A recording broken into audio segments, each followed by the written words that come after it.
much of their time and energy in making the secular camp a reality.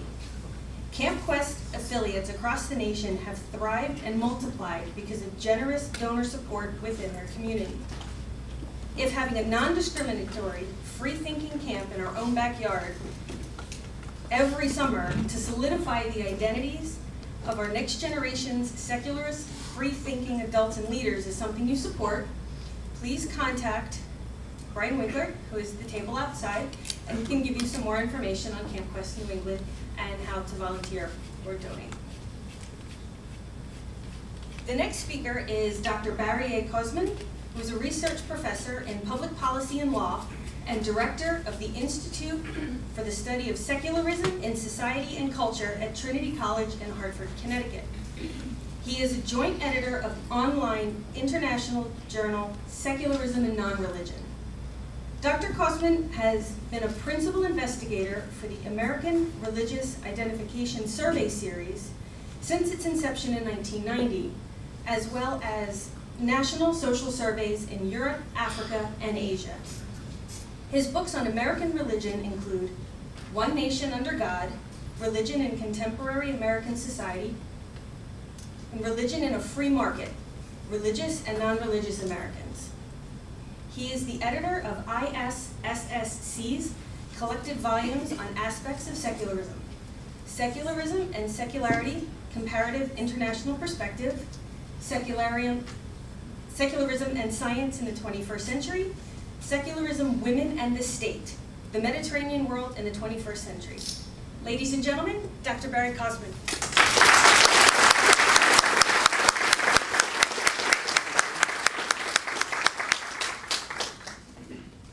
Good afternoon. Not a great timing slot after lunch. But let me thank Debbie for a kind introduction. I'm sure my grandmother would be impressed. And let me also thank the organisers for putting on such a great show and bring together what's quite an impressive audience, which is heartening.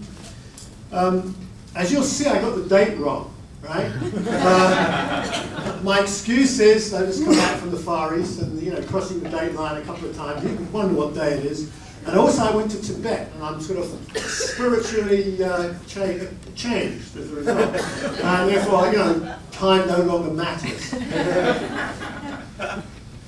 So what I intend to talk about is really what's our constituency.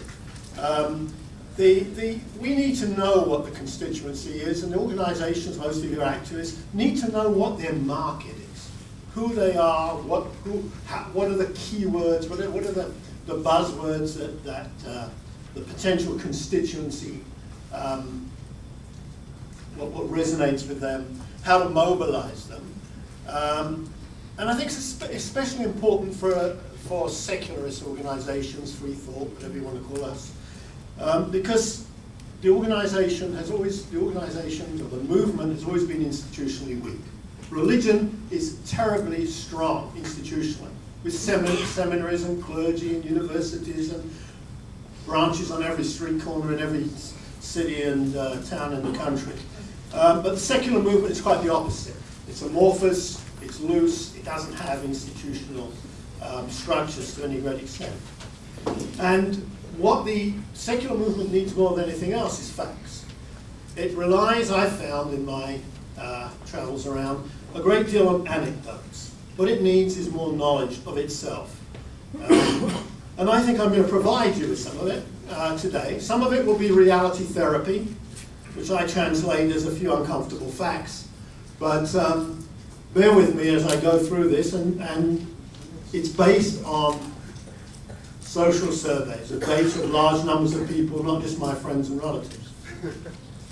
Right, so the growth of the nun population, right, has been remarkable. The 57, there was a question in a government survey, the Department of Labour, which asked people their religion. It was then stopped. But we do know at that time, 2.7% of the people in the United States in the Eisenhower years said they had no religion. There were 120 million American adults. You get some idea of, there were about 3.25 million adults. Look at that, 60 years later, we're up to 38, 40, 45 million people, 16 to 19% of the population. And it's important to realize that this is totally organic growth. None of the great secular organizations represented here had much influence on that remarkable change in society, right? To the extent that they don't affiliate more than 0.1% of these people. So, what else can we learn? Apart from the fact that the population, the potential market is massive. Let's have a look quickly at the states with the highest percentage of nuns. What do we learn from the first bit, I guess? We learned that mountains are bad for religion. Right? The Pacific Northwest, New England are the places where no religion is great. And you could say plains and subtropical climates are good for religion, if you look at the bottom view. And the usual suspects turn up there. But it's important to see that in the 2000s, the Northeast, in fact New England, took over from the Pacific Northwest as the area with the highest proportion of people saying they had no religion. And that was the catalyst for that. Is if you look at those, it's northern New England, right? You understand? Vermont, New Hampshire, Maine. And the catalyst is a kind of implosion of the Archdiocese of Boston. Large, because this is data which is done in a time series, we can actually see the movement out of Catholicism, especially amongst middle-aged male Catholics. That was the big group that moved out of the Catholic, fed the no-religion population, especially in New England, in the period after 2000. Connecticut, as you can see, is about average, or just below. It's the the land of steady habits. It's not a radical environment. Interestingly enough, Dennis, you got your job cut out. But it's different to the other places, right? And we know that politically. Think about Vermont as a state, sort of all the progressive causes that it's associated with. Let's just now look at some. I'm looking here at the adult population. The no-religion population amongst the adults tends to be male. It always has been male. People saying they have no religion. The opposite of that is females are more likely to say they have religion. It's still a Western phenomenon. It's people who are reasonably well educated. People who are raised in no religion are more likely to not have a religion, and that's a growing proportion of the population. Former Catholics, put those two together and they're the majority of the population of nuns. If you want to look at ancestry, it's interesting. These are the overrepresented groups. If you're Irish, Jewish, or Asian origin, then you're more likely to end up in the no-religion column. And 22% or more of Asian Americans say they have no religion. They are the best market for no-religion organizations or free thought organizations. More than 1 in 5 will understand what you're talking about. When we come to who are the irreligious, I put it down here, they're around 15% in 2008, maybe going towards 20% now. They're anti-clerical, they're irreligious, they're anti-religious, they're mixtures of all of those. This is when we ask them, what is your religion, if any? Which is a kind of belonging identification question. This is the answer you get. 4% say they're atheist. This is unprompted. It's not on a list, but if you ask people, what are you? They'll say 4% of the population will say they're atheist. Of the nuns, by the way, it's not the American population. It will be then a quarter, a fifth, sort of 1% would be atheist and agnostic. But this is what the people who say they have no religion are. Nearly 90% of the adults say they have no religion. They do not ascribe themselves to any of those particular categories. But when you ask them a theological question, right, a belief question regarding the existence of God, do you think, right? 4% said self-identified as atheist. If you take the first line there, most of you would believe that there's no such thing as God. That's probably an atheist answer. So more than twice as many people will give you a theological answer, but not a belonging answer to atheism. The next two groups, you can see, are kind of, there is no way to know, and I'm not sure, are kind of what you might call hard and soft agnosticism. Right? The number of people said they're agnostic was pretty low, but about 40% of this 40 million people think that they're agnostics, theologically. There's a higher power, that's a kind of deist and all the rest of it. And about 20% of it amongst the adults who are not religious, right, do believe in the big man upstairs, or woman upstairs. And so they are kind of the anti-clericalists, people who no longer subscribe to a religious organization. They've been alienated, but they're still, theologically religious.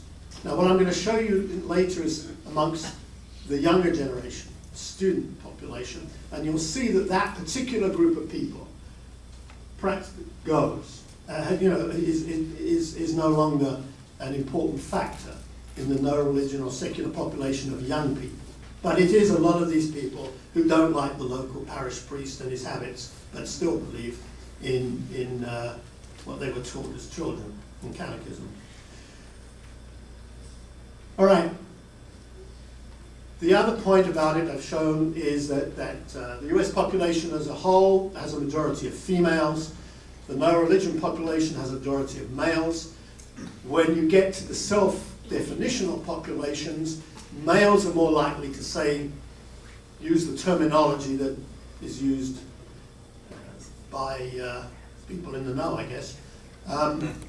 So when people say they're atheists, it's much more of a male response than just saying I have no religion. And I think all the organizations traditionally reflect that, but it's an important factor in anybody who's doing marketing or thinking about atheist or free thought organizations. All right. People who don't have a religion and don't subscribe to things are usually anti lots of things. They tend to be autonomous individuals. They don't like to be told by clergymen or anybody else what to think. And therefore, this is not their voting, right? In voting the last few elections, the majority of the no-religion population has gone with the Democratic Party for obvious reasons that the Republican Party has, gone in a different direction. But the fact is that, most of the no-religion population see themselves, amongst the adults, as independents. Right? Amongst the youth, it's slightly changing. We'll look at that maybe later. But now, people often think that the atheist population, no-religion population, is a disadvantaged and faces lots of discrimination. And I know that's many organizations think that's something they have to fight. The reality is, and this is based on 50,000 people, about of whom 15% said they were of no religion, so it's several thousand people. We asked them if they'd answer this particular question.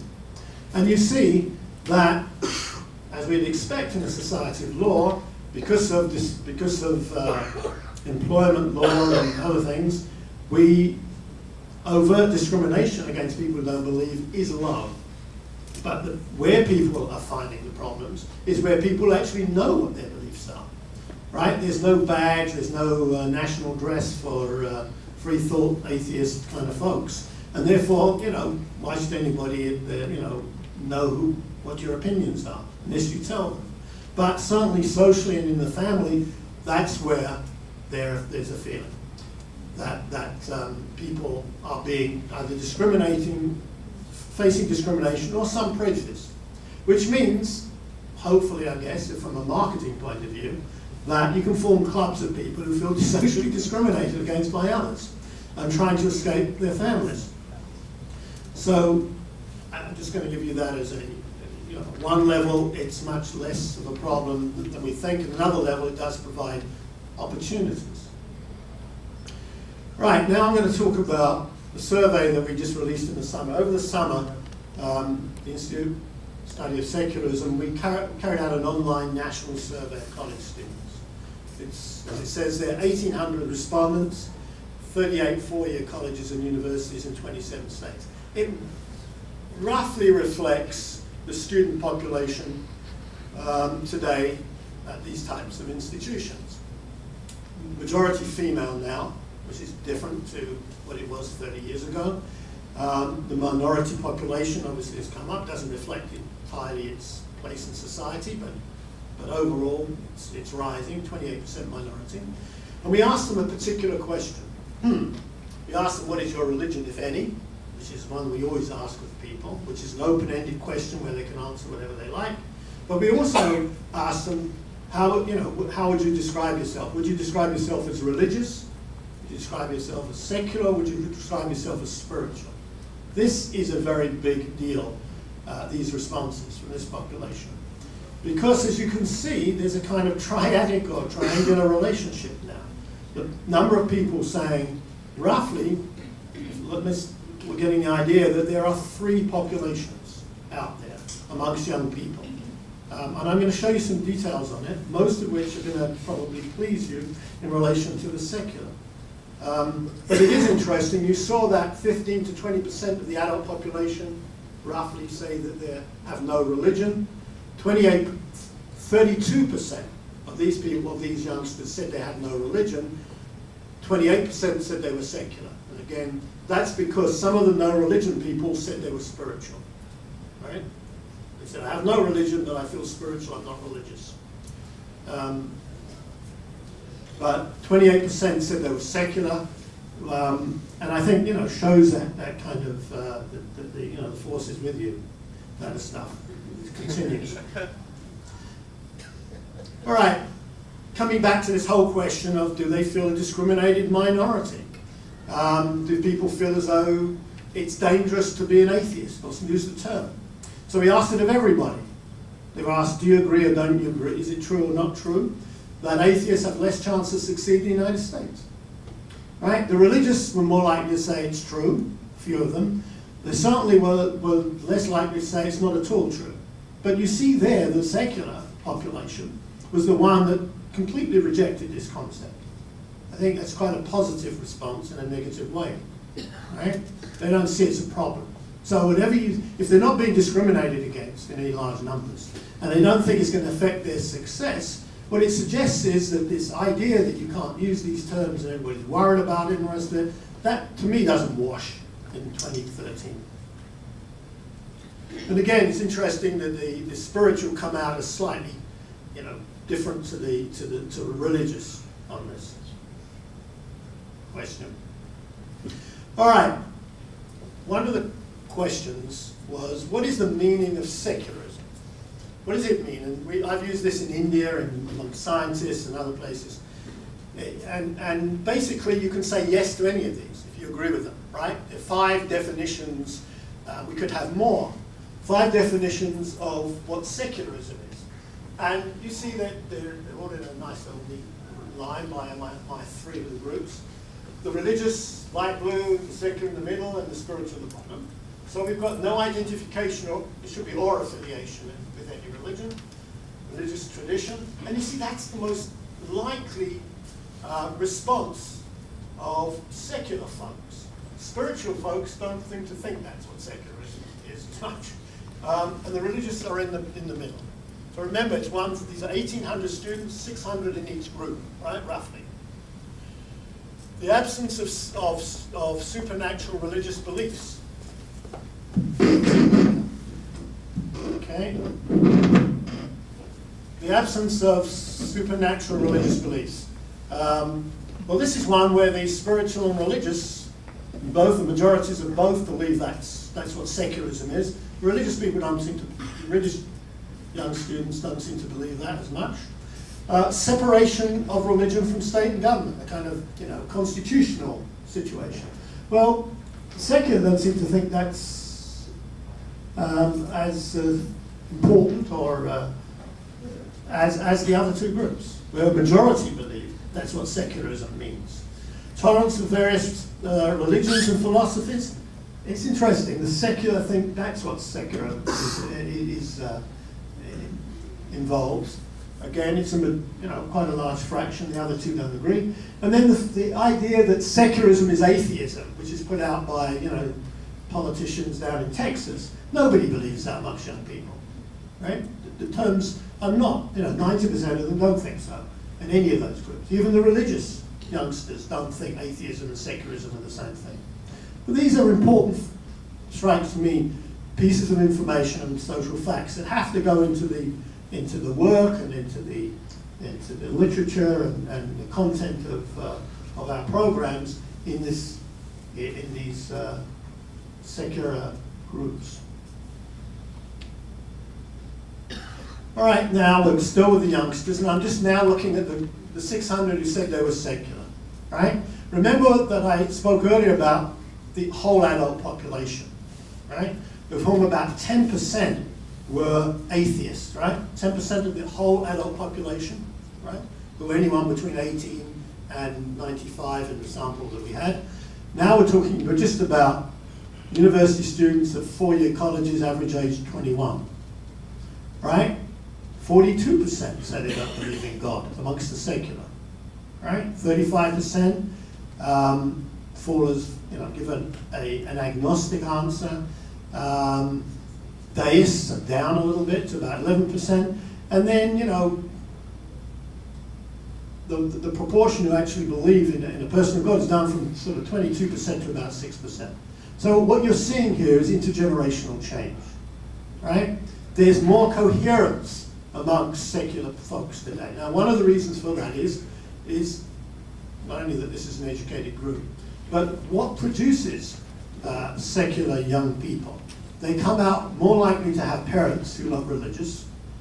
Half of the secular kids did not go to religious services when they were on a regular basis when they were young, compared to about 90% of the religious. Religious retain some of their people, but they don't get many non-believers to join up. The secular is attracting about half the people from what we might call secularized backgrounds.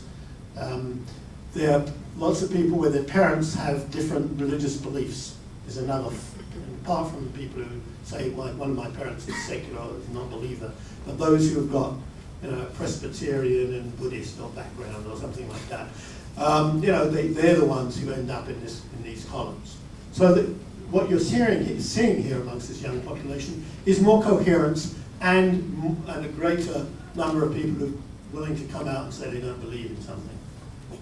And fewer kind of what the religious people said. A lot of the people said they had no religion, were just unhappy with religion. They were unhappy with the clergy scandals. They were seekers but haven't found their home from the myriad of religious opportunities there are in American society. Right, another question. All right, this is a clear question to the secular young people. It's necessary to believe in God in order to be moral and have good values. Right? 92% of these young people completely disagree with that. So you see my point about the coherence of views coming here. Right? They're quite clear. They're either agnostic or atheist, and they certainly don't believe that God is necessary to have be moral and have good values. So they're becoming a bit of a class for itself, if you're going to put it in Marxist terms. Supernatural beliefs. All right? What I've done here is that the ones on the left are the religious folks, and the ones on the right are the secular students, right? And I put them in some kind of rank order. So, the most common of all these beliefs is miracles, but look at the difference. 84% of the religious believe in miracles, as they should do, and 13% of the secular believe in miracles, as they shouldn't do, right? Nevertheless, life after death, right? 83%, well, very few of the secular folks believe in that. Ghosts and spirits, that's quite high. I mean, some of the evangelicals aren't going to be happy with that. But, not many amongst the secular. Karma, as you can see, Eastern ideas, even infiltrating the religious, mostly Christian population. Reincarnation, not many Buddhists and Hindus in these groups. But what comes out of it is that there's a very clear differences. If you ask young people today, are you religious or are you secular, you're going to know something about them. This is what you find out immediately. You know, one group of people you can talk with about miracles and life after death, and the other ones you shouldn't. Makes sense to me anyway. But I think what is interesting here, again, is that coherence. Because if you look at it, 90% of the secular people are kind of rational, reasonable types, right? Okay, let's look at worldviews, okay? Creationism, intelligent design versus evolution or Darwinism, right? Belief. Do you believe in any of these things? Okay, let's start with the secular because they're the easiest to look at. 5% only believe in creation as intelligent design. Some of these people, you know, sort of are very liberally minded secular people. But 93% certainly believe in evolution and Darwinism. The spiritual, as you'd expect, are a mixture. The most interesting group are the religious.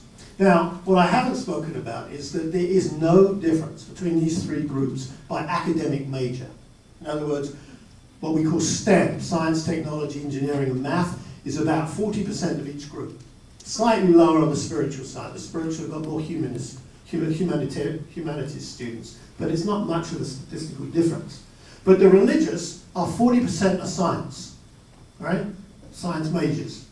And as you can see, if you've got any idea about statistics, there's going to be an overlap there. 57% believe in intelligent design or creationism, and they 51% believe in that, 57% believe in evolution. You've got a few schizophrenic characters, right?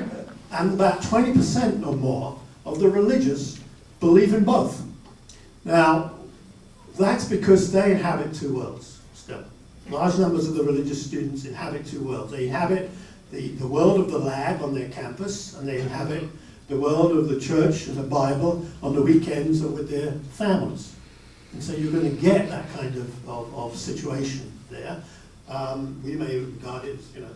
The other thing that I'm going to come back to about marketing, right? When I said that the secular movement's not as good as it should be. The religious right did a very good job in moving from the term creationism to intelligent design. Intelligent design seems to be a little bit more scientific, seems to be a bit more rational or reasonable. And they did, they spent millions doing research, focus groups and everything else to find out what will resonate with the masses, right? They don't just get all their group crowds and, you know, tea parties and everything else by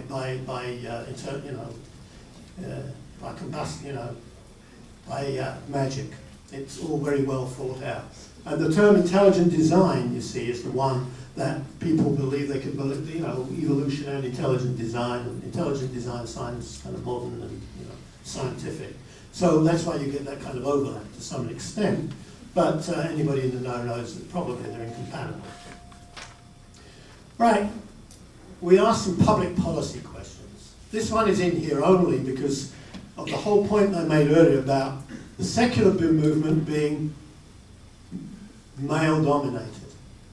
The spiritual movement is female-dominated. The religious are co-ed. This is a very interesting result, as far as I'm concerned. I took the people who said, you know, you had very true, quite true, etc., etc. So this is the most extreme response about women must defend their reproductive rights.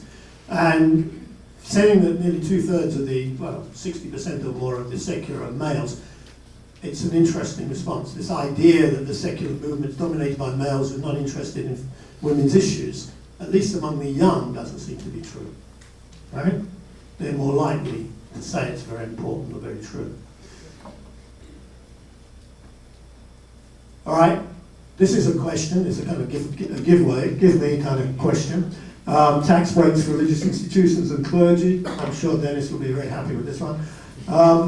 You know, as you'd expect, the religious believe it's a good idea, and the secular believe it's not a good idea, and the spiritual kind of a mixed result there. But, you know, there's that liberal wing of secularism that believes, you know, let it all hang out, you know, we can all be nice to each other and the rest of it. And that's the 16% who say, yeah, let them have a tax break, you know, they're not doing any too much harm. All right? But again, you can see that there's a clear, these young people, when they're asked these kind of questions, are reasonably, you know, sure of their own positions and their own mind on this kind of stuff. All right, the final one I'm going to show you is this one, I think, on the religion as a cause of conflict in the world. Do you agree or do you disagree that religion is a cause of conflict? And as you can see, well, as you'd expect, religious people don't think they're a cause of conflict. Spiritual people are kind of, you know, hum and ha. And the majority of the secular believe that religion is a cause of conflict in the world. All right? And whether it's a chicken and the egg situation, where they kind of ex post facto judgment because they are secular and not religious, so they believe this, or this is a motivating factor that they see religion causing a lot of conflict and that's what pushed them over into that position, we don't know. You have to put more of them on a couch rather than send them emails.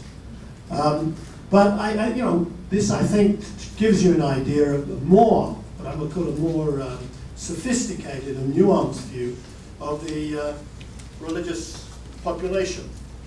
So let me just summarize and tell you what I get out of this, and you can obviously make your own judgments. Let me just say, I'm sure some of you are political junkies. So let me just make the point that I made earlier about more being independence. The big news is that whereas in 1990, when I first began this, Democratic nuns outnumbered Republican nuns only by 4 to 3. Hardly, actually less than 4 to 3. In the Reagan years, there was not a big difference. The nun population was split between the two parties. They now outnumber them 3 to 1. That's amongst, I'm going back to the general adult population, not the young, which is even more strongly Democratic. This is because virtually all the young nuns have become either Democrats or independents. Those who've come of age, have become 18 since 1990, have become Democrats or independents because of the dominance of the Republican Party by the religious right. Older nuns were often libertarian Republicans, but the younger generation of nuns born after 73 is associated with the Republican Party with the religious right. And as a result, those young people are split between Democrats and independents. The other kind of point that probably has to be made is the emergence of what might be called, what I see here, both amongst the adults but also amongst the young people that we've just interviewed, is a kind of the persistence or the re-emergence of a kind of neo-enlightenment worldview among large numbers of citizens. I think it's an important point about the contemporary American scene, despite the fact that you're getting so much religious right propaganda, mumbo-jumbo. There's a kind of Newton's third law working here. You know, there's an equal and opposite reaction to that situation. And I think that development offers a kind of new lease of life to American secularism. The challenge it faces, of course, amongst American secularists is political mobilization. How to engage this naturally skeptical and diverse population and create within it a kind of sense of community and common destiny. How do we keep the majority of what we might call soft and hard secularists, atheists, and theists, and all these other folks together? It's now, obviously, time to go beyond the concern about tactics and look seriously, I think, at long-term strategy, given this overall kind of social, psychological trends I pointed out, and try to build a social movement around some political, educational, and I would suggest biomedical issues that all these folks who say they're secular or no religion agree upon. There is a diversity of metaphysical views within this constituency, and I don't think that's going to change. The logic suggests, therefore, that social networks should be the kind of locus of activity in terms of mobilizing for episodic campaigns or even reaction to crises. These goals require competing secular and free-thought organizations I would suggest to you to do more social science and less philosophy and metaphysics. They need not go beyond the focus. They need to go beyond the focus on intellectual and cerebral concerns. Paradoxically, to overcome the power and influence of the religious right, American secularists or nuns have to divert their attention away from questions of belief towards matters relating to belonging and behavior, towards activism and identity formation, particularly in the realm of electoral politics. In other words, all these, coming back to it, all these answers that you probably, some of you are happy with, are all totally organic. There's no pope that's told these people what to believe. None of these people have joined up and got a party card or organizational card anyway. This is just happening, because that's the way society is going. Even though social climate is increasingly favorable to the cause, only political success will ensure the preeminence of these kinds of ideas in the 21st century. And it's interesting today, if you think about it. These ideas, these neo-Enlightenment ideas at the founding of the Republic, were more common amongst politicians than they were amongst the masses. Today, as you've seen, there's millions and millions of people with these ideas and about 3 politicians. Thank you.